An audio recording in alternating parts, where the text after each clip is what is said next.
Relationships and attraction. In the pilot episode of the popular television series Modern Family, viewers meet Claire and Phil, parents in a household that, although modern in terms of clothing, language, and technology, isn't really different from the conventional TV families of several decades ago, such as those in Leave It to Beaver and I Love Lucy. Claire and Phil are both white, have been married for 16 years, and have 3 biological children. Phil is the sole breadwinner. Chaos ensues as the oldest daughter, Haley, brings home her first boyfriend. We then meet Jay, a gruff 50-something-year-old with a well-concealed heart of gold, his beautiful young Colombian wife of 6 months, Gloria, and her son from a previous marriage, Manny. More chaos ensues as people keep assuming Jay is Gloria's father, and Manny declares his love for a girl out of his league. Next, we meet Cam and Mitchell, a gay couple, as they return to Los Angeles with their newly adopted Vietnamese infant daughter, Lily. Still more chaos, this time centered on which of the 2 men is best suited for the more feminine sides of raising a child, and how they should break the news of the adoption to Mitchell's apparently not-so-accepting family. When Cam and Mitchell arrive at a family gathering, we discover that Mitchell's family consists of all the other characters we met earlier. Claire is his sister, and Jay is their dad. This makes Gloria, although younger, Claire and Mitchell's stepmother, and 10-year-old Manny their stepbrother. Modern indeed. The series captures the complications that can arise in the extended families of varying compositions, so common in today's world. What can Modern Family tell us about relationships and attraction? For one thing, it shows that human beings can find themselves romantically attracted to all kinds of people of the same or different sex, people from different races or cultures, and people spanning a considerable age range. It also shows us that many different kinds of relationships can, despite the usual difficulties of being in an intimate relationship with another individual, be healthy, happy, and meet the needs of the individuals involved. This chapter explores a broad range of enduring relationships with parents, friends, and romantic partners, and with members of the same and opposite sex. We focus mainly on interpersonal relationships, attachments in which bonds of family or friendship, or love or respect or hierarchy, tie together 2 or more individuals over an extended period of time. We consider what social psychologists have to say about attraction, about the initial stage of a relationship, and about the characteristics of established relationships. Outline: characterizing relationships, attraction, romantic relationships. Modern Family. As this hit TV show illustrates, families can be quite diverse and people form all sorts of romantic bonds. Characterizing relationships. In studying relationships, researchers face certain challenges that aren't as common in other areas of social psychology. For example, many studies of relationships can't be true experiments with random assignment of participants to different conditions because, of course, researchers can't assign individuals to certain relationships or certain conditions within a relationship. This kind of research must grapple with the methodological problem of self-selection, which occurs whenever investigators are unable to assign participants to the conditions being compared. See Chapter 2. When participants select their own condition, researchers can't know with complete confidence whether an observed difference between 2 conditions is a reflection of the different experiences of the people in those conditions, or if it's simply that different types of people gravitate to each of the 2 conditions. Researchers must rely on longitudinal methods to examine the dynamics that unfold over time in pre-existing relationships. Here's an example. Couples who make a special effort to celebrate their wedding anniversary may be less likely to get divorced than couples who don't. But is the failure to celebrate an anniversary a cause of discord, or is it that people who aren't getting along don't do it? Despite these methodological challenges, the social psychology literature on relationships is flourishing, revealing fundamental truths about the bonds we form with one another. The importance of relationships. Many people from Western cultures define themselves in independent, individualistic terms, focusing on how they are different and separate from others. Nevertheless, human nature is profoundly social, and a person's identity and sense of self are shaped by social relationships. See Chapter 3. Indeed, human beings, and many other kinds of animals, have what appears to be a biological need for belonging in relationships, the need to belong theory. It's self-evident that humans have biologically based needs for food, oxygen, warmth, and safety. Without food, air, or water, we die. Roy Baumeister and Mike Leary claim that the same is true of relationships. We have a need to be embedded in healthy relationships.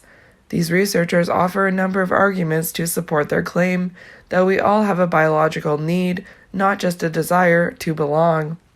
No more fiendish punishment could be devised, were such a thing physically possible, than that one should be turned loose in society and remain absolutely unnoticed by all the members thereof. William James. Arguments for the need to belong. Baumeister and Leary highlight the evolutionary basis of our tendency to seek out relationships. Relationships help individuals and their offspring to survive, thus increasing the likelihood of passing on one's genes. Long-term romantic bonds evolved to facilitate reproduction and to raise offspring, who are vulnerable and dependent for many years. Parent-offspring attachments help ensure that infants and children will survive until they can function independently. Friendship evolved as a means for non-kin to cooperate, thereby avoiding the perils of competition and aggression. If relationships have an evolutionary basis, then they can be expected to have universal features. Similar kinds of dynamics should exist between romantic partners, parents and children, siblings, and friends in different cultures around the world. Indeed, pioneers in the field of human ethology, who studied hunter-gatherer groups in their natural environments, documented patterns of social behavior that do appear to be universal, including caregiving between mother and child, wrestling between siblings, flirtation by young people who are courting, affection between romantic partners, and dominance displays between adolescent males. Baumeister and Leary also note that if the need to belong is truly a need, then that need should be able to be satisfied.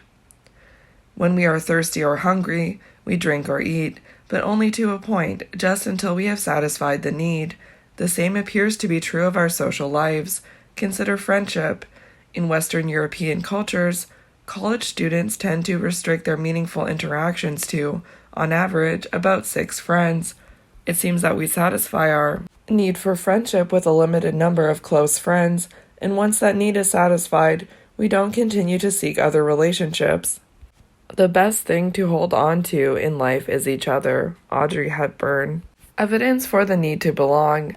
Far-ranging evidence supports the need to belong in non-humans and humans alike. In a classic series of experiments, Henry Harlow, 1959, raised baby rhesus monkeys without contact with other rhesus monkeys, but with access to 2 mother surrogates, props vaguely resembling monkeys.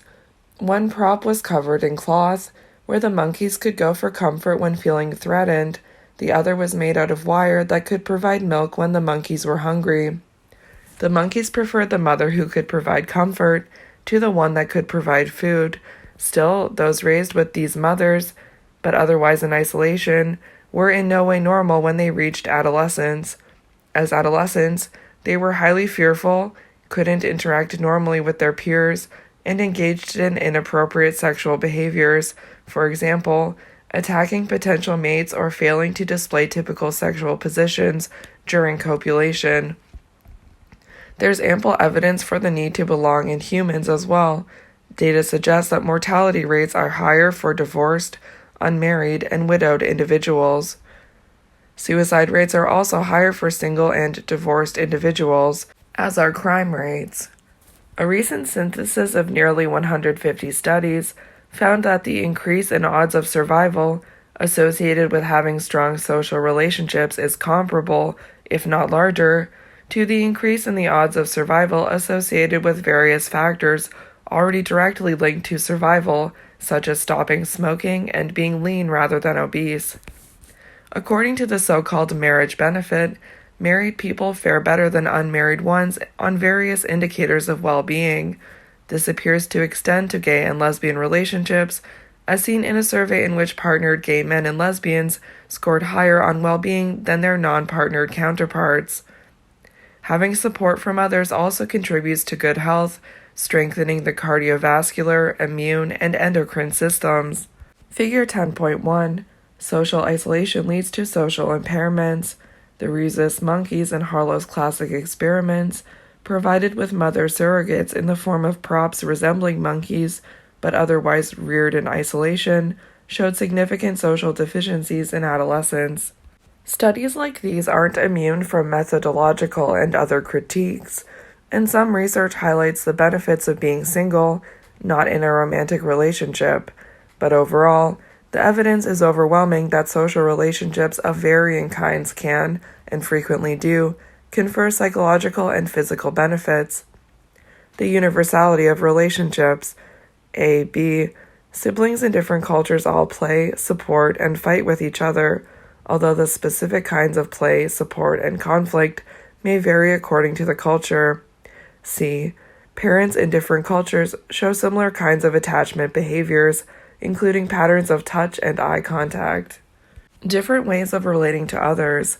This chapter focuses on interpersonal relationships, such as those between friends and between romantic partners, but it's important to understand some distinctions among the different types of relationships. After all, most of us would agree that we behave in pretty different ways with a romantic partner, with friends, from our ultimate frisbee team, with a professor, with a minister or rabbi, and with our supervisors at work. The need to belong. There is an evolutionary basis for the need to belong.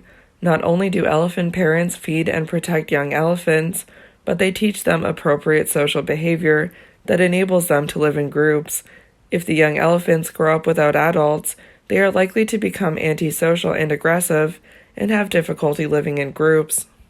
Sticks in a bundle are unbreakable. Kenyan proverb. Communal and exchange relationships.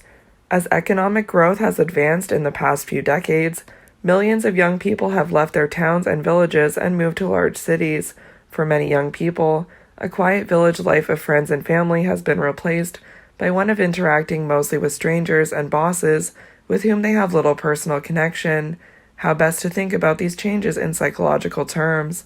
Margaret Clark and Judson Mills argue that two fundamentally different types of relationships, communal relationships and exchange relationships, arise in different contexts and are governed by different norms. In a communal relationship, the individuals feel a special responsibility for one another and often expect their relationship to be long-term. Communal relationships are based on a sense of oneness and a family-like sharing of common identity. In these relationships, individuals give and receive according to the principle of need, that is, according to which person in the relationship has the most pressing need at any given time. Prototypical examples of communal relationships are the ones between family members and between close friends, the kinds of relationships that are the social fabric of communal life in small villages. Communal relationship, a relationship in which the individuals feel a special responsibility for one another and give and receive according to the principle of need. Such relationships are often long-term. An exchange relationship, in contrast, is trade-based and often short-term, and the individuals feel no special responsibility for another's well-being. In exchange relationships, giving and receiving are governed by concerns about equity. You get what you put into the relationship, and reciprocity. What you receive is about equal to what you give. Examples of exchange relationships are interactions with salespeople and bureaucrats, or with workers and supervisors in a business organization. Communal relationships in different cultures. Communal relationships are especially common in East Asian and Latin American societies. Here, two young Japanese friends show a level of closeness and affection that may be less common in less communal societies. Exchange relationship, a relationship in which individuals feel little responsibility toward one another. Giving and receiving are governed by concerns about equity and reciprocity. Such relationships are usually short-term. Societies differ widely in which approach, communal or exchange, they generally prefer. People in East Asian and Latin American societies are inclined to take a communal approach to many situations in which people in European and Commonwealth countries would be inclined to take an exchange approach. Consider the question of how business people would treat an employee who had put in 15 good years of service, but over the past year had fallen down on the job and was unlikely to get back on track. East Asians tended to feel that the company had an obligation to treat the employee more like a family member and keep him on the payroll. Western business people were more likely to feel that the relationship was contractual or exchange-based, and thus the employee should be let go. There are differences among Western nations, however. People from Catholic countries are more likely to take a communal stance than people from Protestant countries, and the same difference is found among Catholics and Protestants even within the United States. Rewards and the social exchange theory of interpersonal relationships. The distinction between communal and exchange relationships notwithstanding, many social psychologists believe that even the most intimate relationships are based, to a certain extent, on rewards. Indeed, one of the most widely accepted principles of interpersonal relationships has the virtue of simplicity. People like and gravitate toward those who provide them with rewards. Their rewards don't have to be tangible or immediate, and they don't have to come from direct interaction. Rather, according to this reward framework, people tend to like those who make them feel good. Here's how you can test the reward principle yourself. Think of all your friends and ask whether this principle helps explain why you like each of them. Often rewards are easy to identify. You like one friend because you can count on him to share your heartaches as well as your joys, and another friend because she's hilarious and brings levity and laughter to your time with her.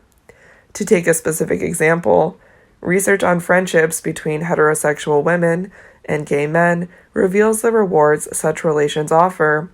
They enable each party to get perspectives on dating and mating from a friend who they know doesn't have a romantic or sexual agenda. A closer look. Don't want to be all by myself. The health effects of loneliness. Humans are social animals who depend on interpersonal relationships and communities to survive. Extensive evidence has been found for the negative health effects of loneliness, characterized by a feeling that the desired level of social connection is not being met by the quantity and quality of one's relationships. Recent studies also show that, in the United States and elsewhere, the prevalence of loneliness is growing. Meanwhile, advances in technology have enabled people to connect with others with greater ease and speed than ever before. Loneliness is bad for you. The effect of social isolation on mortality is greater than the effect of obesity or physical inaction, and comparable with that of smoking. Loneliness is contagious. People directly connected to a lonely person are 52% more likely to be lonely, and they grow lonelier over time. Loneliness is cyclical. Lonely people tend to have fewer friends over time. 35% of U.S. adults aged 45 or older are lonely. 45% of them have been lonely for at least 6 years. 43% of U.S. adults 60 years or older feel lonely. Loneliness is associated with an increased risk of physical decline and death. Does using social media make you lonelier? Displacement hypothesis. Social media use replaces offline, face-to-face interactions, thus increasing loneliness. Stimulation hypothesis. Online interactions strengthen existing relationships and help fend off loneliness. Both hypotheses have been supported, suggesting that the way people use the internet, passively versus actively, as well as their motives for using it, to avoid social anxiety associated with face-to-face interactions versus to enhance existing social connections, lead to different outcomes in terms of loneliness. Two influential theories specify how rewards shape our relationships. Social exchange theory posits that humans, in seeking to maximize their own satisfaction, seek out rewards in their interactions with others, and they are willing to pay certain costs to obtain those rewards. Typically, people prefer interactions or relationships in which the rewards exceed the costs.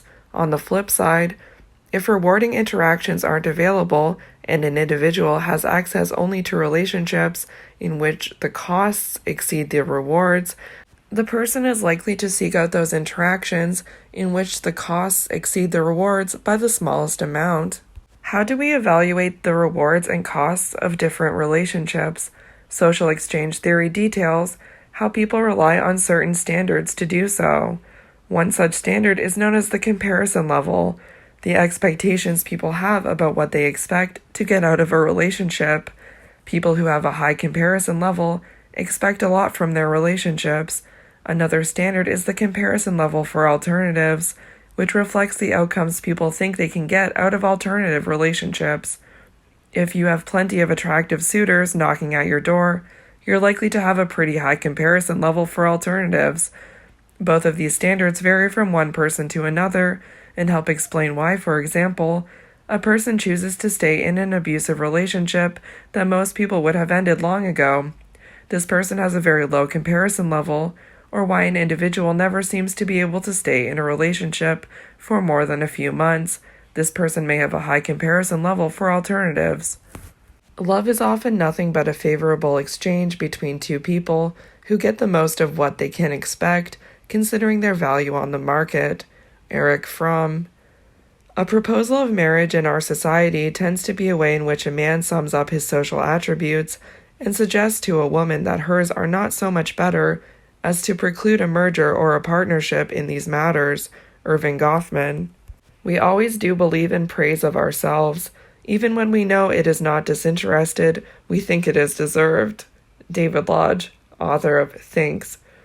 Social exchange theory, a theory based on the idea that how people feel about a relationship depends on their assessments of its costs and rewards.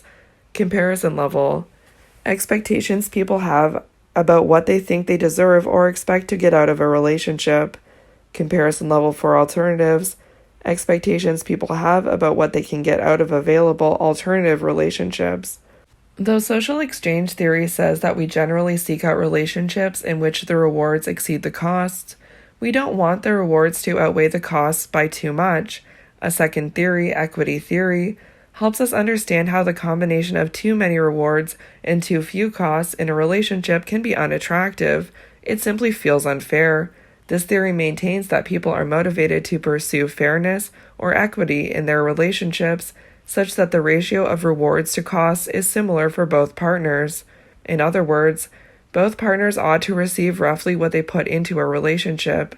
Thus, for instance, a relationship can feel equitable even if one person gets more out of it than the other, as long as that person tends to put in more effort.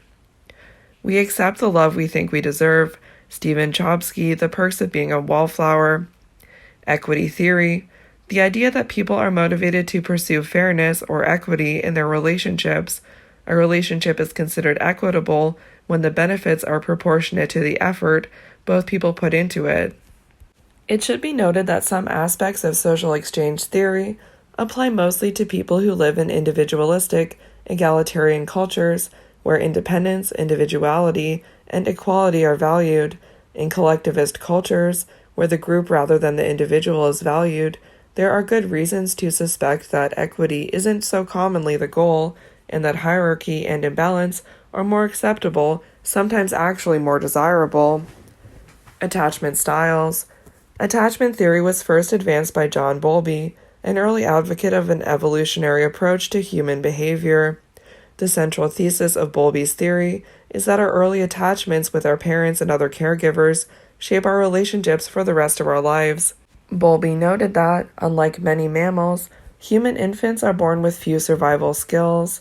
Being extremely vulnerable, babies require several years to reach even a limited amount of independence, and they survive by forming intensely close attachments to parents or parental figures. Evolution has given infants a variety of traits that promote parent-offspring attachments, including the heartwarming smiles, laughs, and coos, as well as the facial features that evoke love and devotion. Likewise, evolution has given parents a variety of traits that promote attachment, most notably, strong feelings of parental love and protective instincts toward their offspring. Attachment theory, the idea that early attachments with parents and other caregivers can shape relationships for a person's whole life. Early in development, children rely on their parents for a sense of security, which allows them to explore the environment and to learn.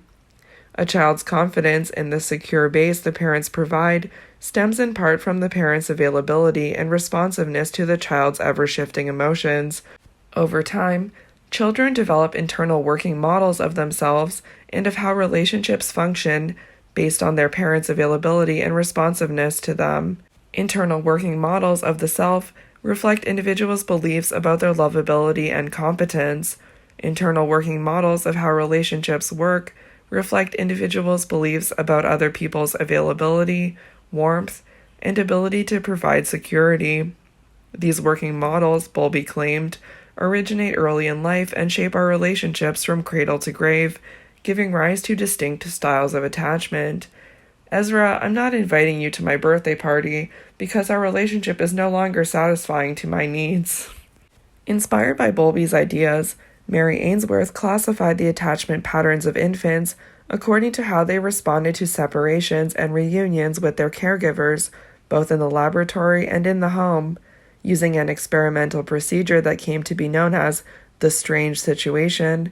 Ainsworth had infants and their caregivers enter an unfamiliar room containing many interesting toys. The infant explored the room and began to play with some of the toys with the caregiver present. Infants who were securely attached were comfortable moving away from their caregivers to explore a novel environment, with the occasional glance back at the caregiver to make sure things were okay. These children felt safe when the caregiver was present, even though they weren't in contact with their caregiver. After a few minutes, a stranger walked in. The stranger remained in the room, and the caregiver quietly left. Returning after 3 minutes, the caregiver greeted and comforted the infant if the infant was upset. The separation typically caused all infants to be distressed, but securely attached infants had caregivers who, as assessed by outside observers, responded quickly and reliably to their distress cries. Infants who showed anxious attachment were generally distressed when placed in novel environments, even when their caregiver was in the room. These caregivers weren't as reliable in their responses to their infants, sometimes intruding on the child's activities and sometimes not, in an unpredictable fashion. Anxiously attached infants were less comforted by contact with their caregiver when the caregiver returned after an absence. Caregivers who rejected their infants frequently generally had children with an avoidant attachment style. In a strange situation, the avoidant child tended to be the least inclined to seek out the caregiver and might even reject attention when it was offered. Attachment types or dimensions. In the late 1980s, Cindy Hazen and Philip Shaver published a paper that changed the landscape of social psychology research on relationships. They had the insight that the theoretical ideas about attachment, being used to understand the infant-caregiver relationship, could shed light on the dynamics of relationships between adults. In other words, it could be fruitful to study how adults are attached to and behave with their various relationship partners through the lens of attachment theory. That idea seems plausible. It's common for adults to protest separations from family, friends, and romantic partners, just as infants often protest being separated from a caregiver. Adults also seek comfort and support from relationship partners, and the security they get from their relationships helps them feel safe to venture forth into the world. Building on this key insight, Hazen and Shaver developed adult equivalents of each of the 3 attachment types Ainsworth had identified in her work with infants: secure, avoidant, and anxious ambivalent. The strange situation. In Ainsworth's experimental situation, she was able to measure infants' attachment styles to their caregivers. A mother takes her infant to an unfamiliar room with interesting toys. While the infant explores the room and plays with the toys, a stranger enters and the mother leaves. B. When the mother returns to the room, she picks up and comforts the infant if the infant is upset that she has left the room. C. The mother then puts the infant down, and the infant is free to return to playing with the toys, or the infant might react by crying and protesting the separation.